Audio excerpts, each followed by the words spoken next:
Hello everyone, how are you all? I hope you are fine and feeling safe. Welcome back हम सबके अपने YouTube channel BMS lecture 17 में। आज का हम टॉपिक करेंगे बेसिकली त्वक विकार और शूद्र रोग। ठीक है, ये हम शल्य का करेंगे। शल्य का पेपर फर्स्ट का पार्ट बी जो है उसमें शूद्र रोग का पॉइंट है। आप अपने सिलेबस में देखोगे तो त्वक विकार निदान संप्राप्ति लक्षण एंड चिकित्सा ऑफ चिप, ठीक है, पेरोनाचिया, कदर, कॉन एंड शूद्र रोग। ठीक है, तो बेसिकली ये हम शोधन रोग पढ़ेंगे एक ही वीडियो में। मैं आपको सारे के सारे शोधन रोग कंप्लीट कराऊंगी। ठीक है, विद ट्रिक्स के साथ जितना मेरे से हो पाएगा मैं उतना आपको याद कराऊंगी आज। ठीक है, आज इसके अंदर हम पढ़ेंगे। मैं आपको बता दूं, अगर देखो, जो ये मैं आपको शेयर कर रही हूँ ना, बुक की जो आपकी पेजेस हैं, ये जो बुक है वो डॉक्टर आशीष पारिक की है। Text book of Ayurveda surgery शल्य विज्ञान, डॉक्टर आशीष पारिक की ये बुक है। ठीक है, तो आज हम पढ़ेंगे बेसिकली, मैं आपको बता देती हूँ, चिप। ठीक है, चिप क्या होता है, उसका ट्रीटमेंट, पेरोनाइचिया। ठीक है, ये आपको बताऊंगी, ये इसी का है। Clinical features, management. ठीक है, कदर आएगा, फिर इसमें कौन आपको बताऊंगी, वार्ड्स।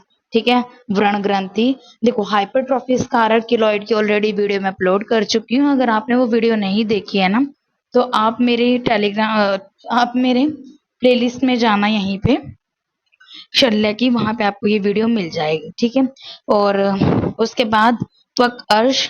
ठीक है, वल्मिक के बारे में बताऊंगी, एक्टिनोमाइकोसिस, कूनक आएगा। ठीक है, उसके बाद आएगा आपके पास ओनिकोग्राइपोसिस आता है, पाददारी, मशक आता है, तिलकालक।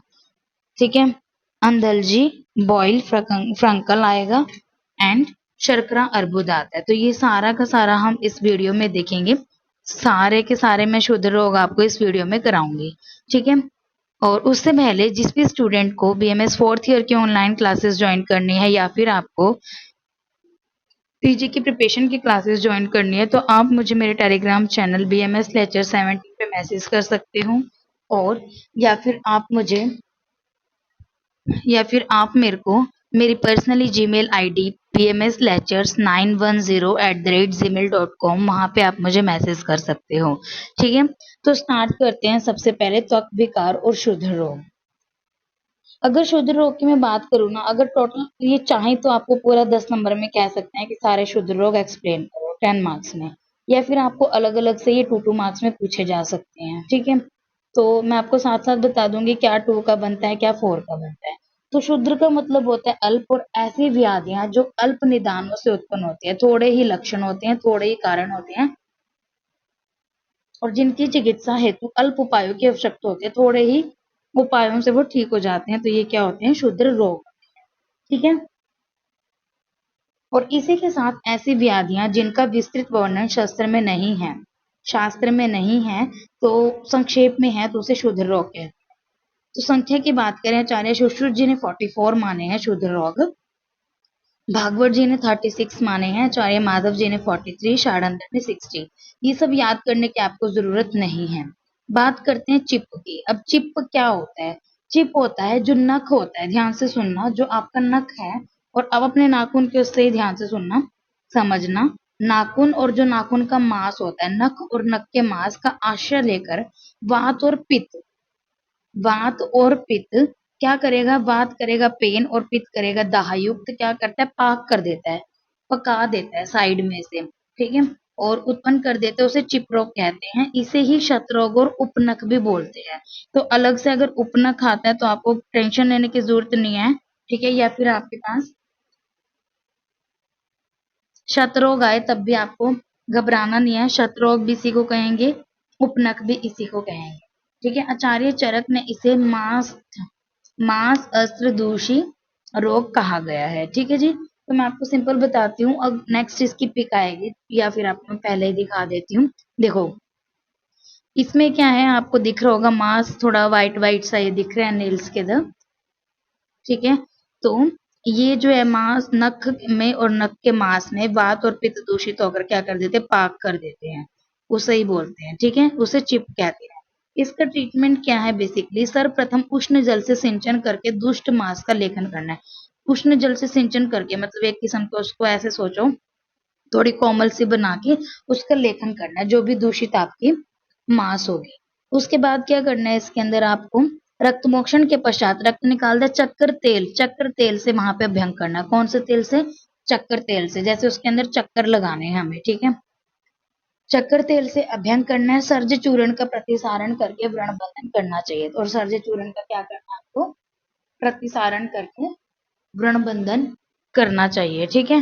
तो ये आपको याद रखना है कि सबसे पहले आपको क्या करना है, वहां पे उष्ण जल से सिंचन करना है। आफ्टर दैट उसका दुष्ट वर्ण का लेखन, रक्त मोक्षण करने के बाद चक्र तेल से आपको अभ्यंग करना है, ठीक है। और सर्ज चूर्ण का प्रतिसारण करके वहां पे बांधना है वो, ठीक है। और अगर इससे भी ना हो, सही ना हो, चिकित्सा से शांति ना मिले, तो आपको अग्निकर्म करना चाहिए, ठीक है।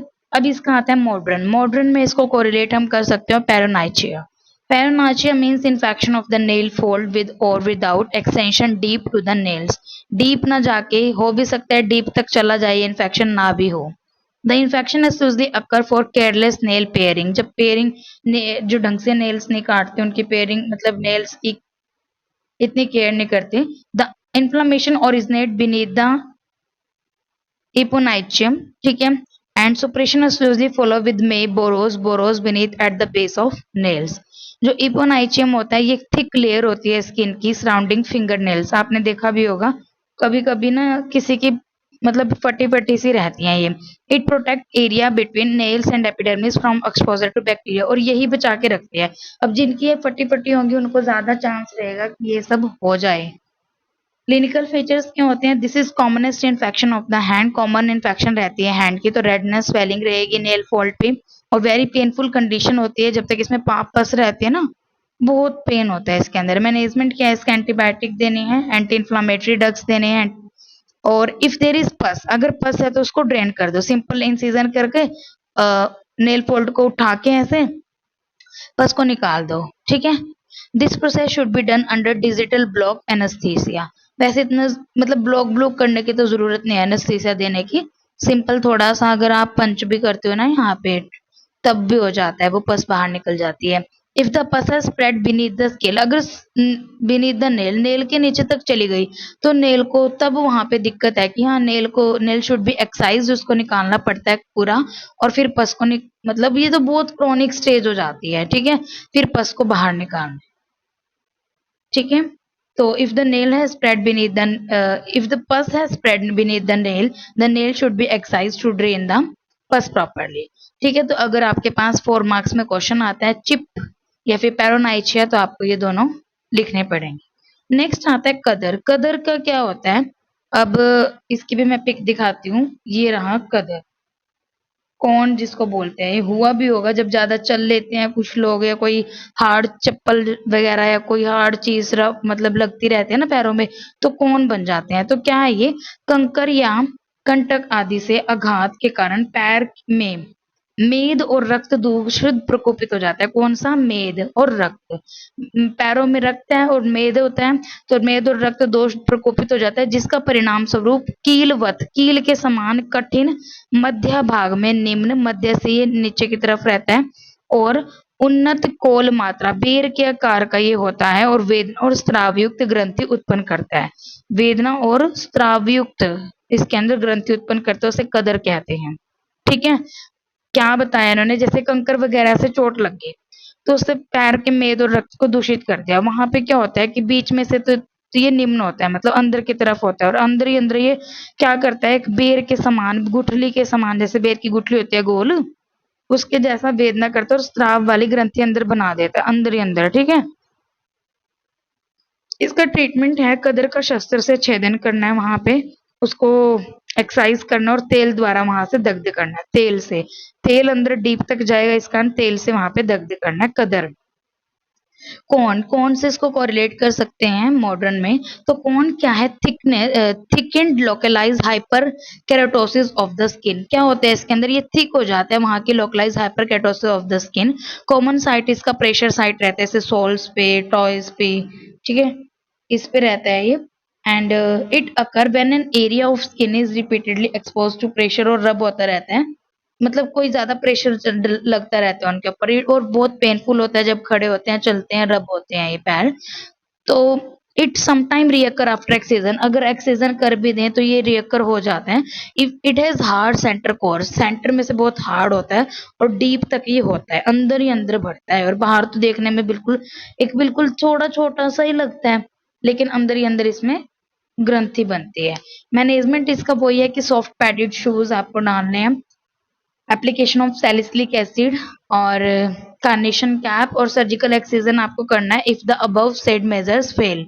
Central deep core of the corn must be excite to avoid recurrence, और अग्निकर्म इसमें सबसे बेस्ट होता है, उससे रियकर ये नहीं होता है। ये आपका था कदर, ठीक है, ये भी आपको 4 मार्क्स में आएगा, तो आपको दोनों बताने पड़ेंगे। और कदर को बेसिकली हम कौन से भी कर सकते हैं, वर्ड से भी कर सकते हैं। तो वर्ड्स क्या है, वर्ड्स आर हाइपर कैराटोटिक, ये भी वही है, हाइपर कैराटोटिक होते हैं, और इसके अंदर क्या होता है, लेकिन पेपिलोमेटस ओवर ग्रोथ हो जाती है स्किन पे, ठीक है। It is often stimulate by, किससे होता है ये, एचपीवी, ह्यूमन पेपिलोमा वायरस से होता है। Although it may occur in any age group, yet commonly seen in childrens and immuno compromise person, जिनमें इम्यूनिटी कम होती है, पेनफुल होते हैं ऑन रबिंग पे, और ये क्या होते हैं, small fleshy rough grainy growth हो जाती है प्लांटर एस्पेक्ट ऑफ फुट पे, प्लांटर एस्पेक्ट ऑफ फुट पे और बिटवीन टॉयज एंड फिंगर पे, ठीक है, टॉयज और फिंगर के बीच में ये हो जाता है, ठीक है। तो warts are hyper keratotic papillomatous, over growth हो जाते हैं स्किन की, और ये स्टिमुलेट होता है ह्यूमन पेपिलोमा वायरस से होता है, और बेसिकली ये किसी भी एज ग्रुप में हो सकता है, बच्चों में या जिनमें इम्यूनिटी कम है उसमें रहता है, और पेन होते हैं इनमें रबिंग पे। और ये क्या होते हैं, it is characterize by small fleshy rough grainy growth होती है प्लांटर रेस्पेक्ट ऑफ फुट पे बिटवीन टोज एंड फिंगर्स, ठीक है। तो आप देख सकते हो ये छोटी छोटी सी यहाँ पे ग्रोथ मिल रहे हैं, ठीक है। और इसके अंदर नेक्स्ट है, हाँ, नेक्स्ट आएगा, द बोर्ड्स में परसिस्ट फ्रॉम ईयर्स और regress spontaneously without any treatment, ये काफी सालों तक रहते हैं और खुद ठीक भी हो जाते हैं। द जेनाइटल और वेनिरल warts occur in perineum, coronal sulcus of penis, vagina, anal region, scrotum. Such warts are often multiple and secrete offensive discharge. Management इसका क्या है, एप्लीकेशन ऑफ पोडोफाइलिन 10 to 20% सॉल्यूशन, और इसके अंदर वही सैलिसिलिक एसिड आएगा और अग्निकर्म करना है, ठीक है। तो कदर में दोनों से कोरिलेट कर सकते हैं। अब आता है व्रण ग्रंथि। अब जो व्रण ग्रंथि होता है ये क्या होता है, व्रण रोहन मतलब हील होने के समय या व्रण रूढ़ होने के बाद, ठीक है।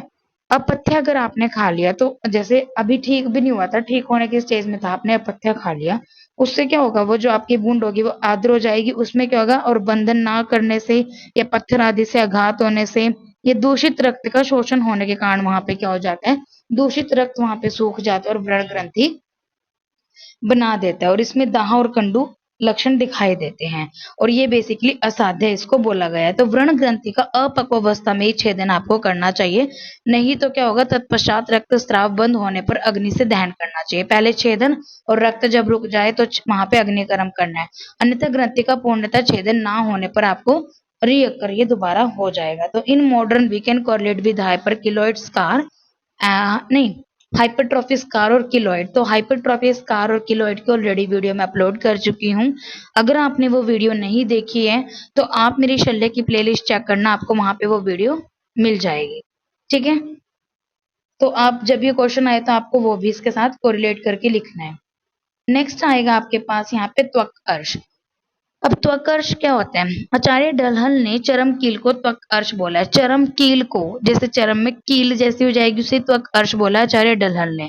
तो सुश्रुत जी बोलते हैं, प्रकोपित व्यान वायु, जो व्यान वायु होती है, कफ दोष के साथ मिलकर कठिन कील सदृश अंकुर उत्पन्न करते हैं, उसे चरम कील या त्वक अर्श बोलते हैं।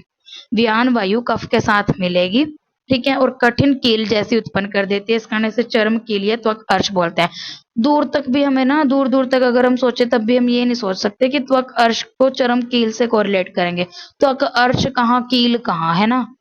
पर आपको याद रखना है कि क्या आएगा, त्वक अर्श जो है, अर्श वो एक कील के जैसी है, बस आप ये सोचो। ठीक है, तो चर्म में कील के जैसी आएगी। इसके लक्षण क्या आएंगे? इस दोष के कारण चर्म कील में वेदना रहती है, वात दोष के कारण, ठीक है, और कफ दोष के कारण इसमें सवर्णता ग्रंथि उत्पन्न होती है, और पित्त और रक्त भी साथ में दूषित हो जाता है, तो वहां पे रुक्षता, कृष्ण वर्णता, स्निग्ध अति कठोरता, ये लक्षण दिखाई देते हैं। और आचार्य चरक ने त्वक अर्श को अधिमास बोला, ये भी इंपॉर्टेंट है। तो जो ये डिफरेंट नेम्स मैं आपको बताती हूँ, इनके नाम से मैं एग्जाम में क्वेश्चन पूछा जा सकता है। चिकित्सा की बात करें तो चरम कील का क्या करना है? आपको छेदन करना है, कील के सदृश है, उसके बाद आपको क्षार अग्नि से जला देना है कि दोबारा ये ना हो। और in modern we can correlate with papilloma, ठीक है। नेक्स्ट इसमें आता है आपके पास वल्मिक। अब वल्मिक क्या होता है? वल्मिक क्या होता है? जो ग्रीवा है, ध्यान से सुनना, जो आपकी ग्रीवा है, अंश है, कक्षा और हाथ, पैर और गल, इन स्थानों में तीनों दोषों के प्रकोप होने से वल्मिक के समान ग्रंथि उत्पन्न हो जाती है। आई रिपीट, क्या होता है यहाँ पे? तीनों दोष बढ़ते हैं इसमें, ठीक है। तो क्या, कहाँ पे क्या बोला है इन्होंने कि ग्रीवा पे, अंश पे, ठीक है, अंश मतलब आपके शोल्डर रीजन, कक्षा पे, हाथ, पैर, गले पे, तीनों दोष के प्रकोप होने से वल्मिक के समान क्या हो जाती है? ग्रंथि उत्पन्न हो जाती है। उसमें से तोद होता है, उसमें स्त्राव होता है, कंडू, दाह, तीनों के लक्षण आएंगे। ट्रीटमेंट क्या है? पहली बात, ग्रंथि है तो एक्साइज आउट करो, क्षार अग्नि से जला दो जिससे दोबारा ना होए, और अर्बुद के समान, ट्यूमर के समान इसमें शोधन रोपण आपको करना चाहिए। यदि वल्मिक आकार में अधिक बड़ी ना हो और मर्म स्थान पर उत्पन्न ना हुई हो तो वहां पे आप संशोधन और रक्तमोक्षण भी कर सकते हो। और जो हाथ, पैर और स्थानगत होती है, हाथ, पैर, स्थानगत अनेक छिद्र युक्त तथा शोथ युक्त वल्मिक की चिकित्सा आपको नहीं करनी चाहिए। हाथ पे अगर है, पैर पे है, ठीक है, और अनेक छिद्र उसके अंदर है, स्वेलिंग उसके अंदर है, तो आपको वहां पे इसका ट्रीटमेंट नहीं करना है। तो इन आयुर्वेदा में तो आपको वल्मिक कहना है, मॉडर्न में इसको आप एक्टिनोमाइकोसिस से कोरिलेट कर सकते हो, ठीक है। पीछे पिक दी भी हुई थी कि ये है, देखो, स्मॉल स्मॉल ग्रंथिस आपकी बन जाती हैं ये। तो in modern we can correlate with this actinomycosis. ये क्या होता है? ये क्रॉनिक क्या होता है? लोकलाइज या फिर आपका हिमेटोजीनस एंड एरोबिक इन्फेक्शन हो जाते हैं। एक्टिनोमाइसिस इसरेली, ठीक है, एक्टिनोमाइसिस इसरेली, इससे क्या होता है? ये इन्फेक्शन होती है, ठीक है। और finding are at local abscess with multiple drainage sinus मिलते हैं टीबी के जैसे, इसमें मिलता है लो ग्रेड सेप्टिसेमिया। और ये जो एब्सेस होती है, leak a large amount of पस, सल्फर ग्रेन्यूल्स इसके अंदर होते हैं, ये इंपॉर्टेंट है। इसके अंदर जो होते हैं ना पस में सल्फर ग्रेन्यूल्स होते हैं। इसका ट्रीटमेंट वही है, एंटीबायोटिक दो, chronic sinus or drain, surgical, ठीक है। तो ये आपका वल्मिक को किससे करेंगे? एक्टिनोमाइकोसिस से। कूनक, कूनक क्या होता है? आप फोटो देखो आपको समझ आ जाएगा, ये ऐसा सब कूनक होता है। कूनक मतलब कि अच्छा नहीं है, नक जो है वो, इससे आप याद रखना। तो आघात के कारण नख स्थान में रुक्ष, असित, खर आदि लक्षण उत्पन्न होते हैं तो उसे कोनक या फिर कुलीन कहते हैं, कुलीन नाम से भी आ सकता है, ठीक है। तो आघात से क्या होता है? बेसिकली इसमें रुक्ष हो जाता है वो, ठीक है, असित हो जाता है, खर आदि लक्षण उत्पन्न होते हैं तो उसे क्या बोलते हैं? कोनक और कुलीन। इसका चिकित्सा बिल्कुल चिप के समान है, जो चिप में बताई थी वही आपको यहाँ पे करनी है, ठीक है। एंड मॉडर्न में इसको आप किससे कोरिलेट कर सकते हो? यहाँ पे आएगा ओनिक्रो ओनिकोग्राइफोसिस, ठीक है, ओनिकोग्राइफोसिस से आप कोरिलेट कर सकते हो। और इसका दूसरा नाम है Ram horn nails, Ram's horn nails. It's a condition in which there is overgrowth or hypertrophy of the nails resulting in long curved nails which resembles a claw or a ram's horn. जो Ram's horn के जैसे वो दिखते हैं, ये condition होते हैं, इसके अंदर आपका नेल जो है वो बहुत ज्यादा ग्रोथ हो जाती है, उसकी लंबा हो जाता है, कर्व हो जाता है, क्लॉ के जैसा दिखता है और राम्स हॉर्न के जैसा दिखता है। This nail become thick, thick हो जाता है और deform with discoloration of the nails appearing yellow in colour, yellow in colour वो आपको दिखेगा। इसकी इटोलॉजी क्या है? जो आपकी ओंकोग्राइफोसिस होती है, ओंकोग्राइफोसिस में भी कोज बाय ट्रॉमा, ट्रॉमा हो सकता है, वेस्कुलर डिसीज से, बस मोस्ट ऑप्शन रहता है कि सेल्फ नेग्लेक्ट और failure to cut the nails for extend period of time, मतलब बहुत लंबे सालों तक वो अपने नाखून काटते ही नहीं है, उसकी वजह से ये होता है, और एल्डर पर्सन में ज्यादा मिलता है। क्लिनिकल फीचर्स क्या है? नेल्स ग्रेजुअली मोटा होता रहता है, लंबा हो जाएगा, डिफॉर्म कर देते हैं as they increase in length, और येलो डिस्कलरेशन हो जाती है। और नेल प्लेट क्या होगी? थिक और टेंडर हो जाती है। If it occur due to fungal infection of the nail then the nail become brittle और क्रम्बली विद येलोइश डिस्कलरेशन। ठीक है, मैनेजमेंट तो वही है, इसको नेल को काट दो, नेल बेड एक्सीजन का आपको करना पड़ेगा वहां पे। ठीक है, तो ये आपको याद रखना है। पूनक को कैसे करेंगे आपके पास? ऑंको ओनिकोग्राफी ओनिकोग्राइफोसिस से। ठीक है जी, तो कुलीन भी इसको बोलते हैं। नेक्स्ट आता है पाददारी। व्हाट इज दिस पाददारी? सर्वत्र परिभ्रमणशील व्यक्ति में प्रकोपित वात दोष के कारण पैर में अति रुक्षता से वेदना युक्त दरारें पड़ जाते हैं। पाददारी मतलब जो क्रैक्स नहीं हो जाती, हील्स फट जाती हैं जिनकी, ऐसे सिंपल भाषा में बोल देती है, एड़ियां फट जाती हैं। तो जो बंदे ज्यादा घूमते रहते हैं तो उनमें वात बढ़ जाता है। वात क्या करता है? ज्यादा रुक्ष हो उसे पैर में रुक्षता लाते हैं, उससे वेदना युक्त दरारें वहां पे कर देता है, उसे पाददारी बोलते हैं। चिकित्सा, वात है तो स्नेहन स्वेदन करो, सिराभेद कर सकते हो, और मधु छिष्ट वसा मज्जा सर्ज चूर्ण घृत सर्वसार मिश्रित गैरिक लेप आपको वहां पे करना है। ठीक है, और in modern we can correlate with cracks in heel. Next आता है मशक। अब मशक क्या होता है? शरीर के किसी भी स्थान में वात दोष के कारण उत्पन्न वेदना रहित स्थिर मांस सदृश कृष्ण वर्ण उत्सेद को मशक बोलते हैं। जो मांस मतलब कि क्या बताऊं, उड़द होता है ना, उड़द के जैसे काला सा क्या होता है, वो उठा हुआ चीज हमारे किसी भी स्थान में शरीर में होती है। बहुत लोगों को आपने देखी होगी, उनके ना काला काला सा वो उठा हुआ सा मांस उड़द के जैसा होता है, वेदना उसके अंदर नहीं होती, जिसको पता नहीं मसा बोलते हैं आम भाषा में, पता नहीं, मेरे को भी याद नहीं आ रहा एग्जैक्ट वर्ड उसके लिए। तो उसको क्या करना है? शस्त्र द्वारा छेदन कर्म करना है और शार अग्नि से ध्यान कर देना है कि जिससे वो दोबारा ना होए। ठीक है, नेक्स्ट आता है तिलकालक। तिलकालक में क्या आएगा आपके पास? वात पित्त कफ दोष के सूखने के द्वारा उत्पन्न कृष्ण वर्ण वेदना रहित एवं सम तिल मात्र चिन्ह को तिलकालक बोलते हैं। इसको मैं सिंपल बताती हूँ, जैसे जिसको तिल तिल बोलते हैं हम भाषा में, काला काला से तिल होते हैं, ये वो है। ठीक है, तो जैसे वातपित्त कफ होता है ना, ये जब दोष सूख जाता है तो उससे क्या होता है? काले रंग का, आपको पता है सबका कहीं ना कहीं पे तिल होगा, मोल होता है। ठीक है, तो वो व्रण पेन तो उसमें होता ही नहीं, आपको पता है समतल होता है वो, और तिल मात्र चिन्ह उसमें होता है, इस कारण से तिल कालक बोलते हैं। चिकित्सा मशक जैसी कि आप उसको छेदन कर सकते हो, शारग्नि से जलवा सकते हो, बट ऐसा मुझे लगता कोई करता है। तिल को तो ऐसे इतनी बड़ी कोई वो है भी नहीं बात। ठीक है, in modern we can correlate with this mole या फिर मेलेनोमा। ठीक है, नेक्स्ट आता है आपके पास अधअलजी। अंधअलजी। अंधअलजी क्या होता है? कठिन मुख रहित विदाउट अ पंक्टम ऊंची उठी हुई मंडल युक्त या गोल तथा जिसमें प्यू कम हो कफ और वात से उत्पन्न पीड़िका को अंधअलजी बोलते हैं। बॉइल्स, यहाँ पे पिक है। ठीक है, बॉइल क्या इन्होंने बोला है कि जो कठिन हो, जिसका मुख ना हो, ऊंची उठी हुई हो ऊपर की तरफ, पस उसके अंदर कम हो, और कफ और वात से उत्पन्न हुई हुई होती है, कफ और वात से उत्पन्न हुई होती है। और भागवत जी ने इसका नाम अलजी बोला है, माधव और आचार्य भोज ने इसको बोला है अंतर अलजी। ट्रीटमेंट इसका क्या है? स्वेदन करना है, उसके बाद मनशिला हड़ताल कुष्ठिन का लेप करना है, मतलब उसका पाक करना है। पाक होने के बाद आपको भेदन करके बस व्रण के समान इसकी चिकित्सा करनी है। मॉडर्न कोरिलेशन आप इसको बॉयल से कोरिलेट कर सकते हो। बॉयल मतलब furuncle, boil is also known as furuncle and folliculitis. ठीक है, वही फॉलिकल्स की इसमें इन्फ्लामेशन हो जाती है, and it is deep infection of the hair follicles leading to abscess formation with accommodation of pus and necrotic tissue. और जो ये इन्फेक्शन एजेंट होता है वो होता है स्टेफाइलोकोकल ऑरियस। क्लिनिकल फीचर्स की बात अगर करें, furuncles present as red swollen tender nodule of various size के ही होते हैं, पेन वाले होते हैं, और पायरेक्सियन में होता है।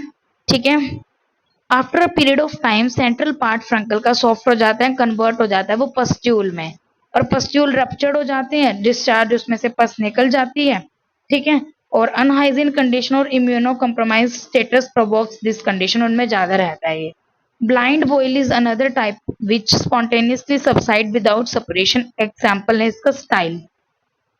स्टाइल होता है, ये भी ब्लाइंड बॉइल होता है, ये अनदर टाइप है इसका। स्पॉन्टेनियसली ये खुद अपने आप खत्म पाक नहीं होता है, इसके अंदर ठीक हो जाता है ये।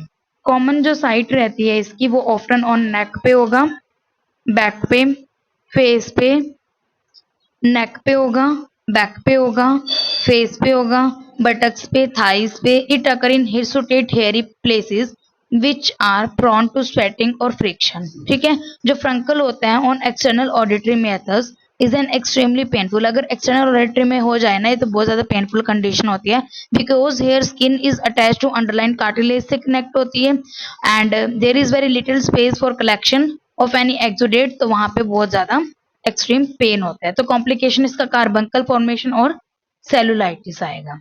ठीक है, नेक्स्ट इसके अंदर आता है फिस्टुला फॉर्मेशन भी बन जाती है इसके अंदर। पेरिएनल बॉइल में रिजल्ट इन फिस्टुला इन एनो। अगर पेरिएनल रीजन में बन गया ना ये बॉइल तो वो फिस्टुला बना के छोड़ देगा। ठीक है, मैनेजमेंट क्या है, local anaesthesia, local hygiene sorry, improve करने general health, immunity, suitable antibiotics उसको देने हैं, अप्रोप्रिएट एनाल्जेसिक्स देने हैं। इफ फ्रंकल ब्रस्ट, अगर वो ब्रस्ट हो जाए तो पस उसके क्लीन करने, एंटीसेप्टिक ड्रेसिंग वहां पे करने हैं और incision और drainage. If boil is large painful and does not burst even after suppression तो आपको वहां पे इंसिजन करना है, क्लीन विद एंटीसेप्टिक सॉल्यूशन।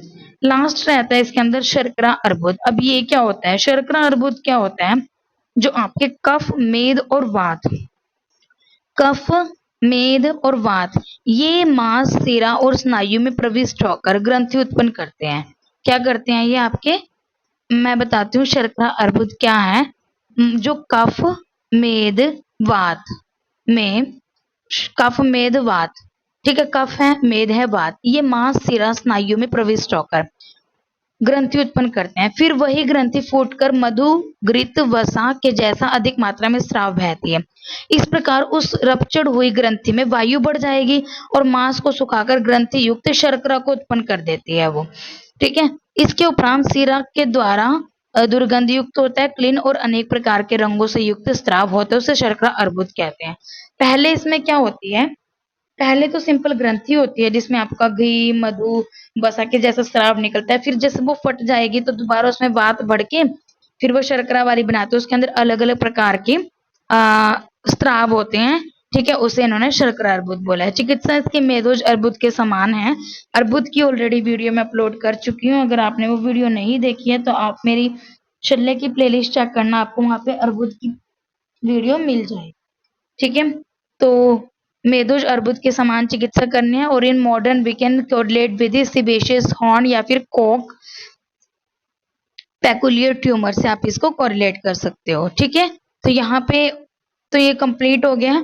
और भी है इसके, जैसे शुद्ध रोग मैं आपको बता देती हूँ, और जैसे परिवर्तिका है, अवपाटिका, निरुद्ध प्रकाशा, निरुद्ध गुदगुद, ब्रंश, ये जो है वो सेकंड पार्ट जो है ना इसकी उसमें हम करेंगे, लेकिन इसमें इसके लिए इतना ही है।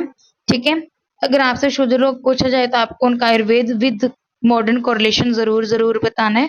यहाँ पे ये टॉपिक कंप्लीट हो गया। अगर आपको इसमें कोई भी डाउट हो तो आप मुझे कमेंट कर देना, और जिसने भी अब तक मेरे चैनल को सब्सक्राइब नहीं किया तो please and please subscribe my channel, like, share, comment on my video and thank you so much for watching my video.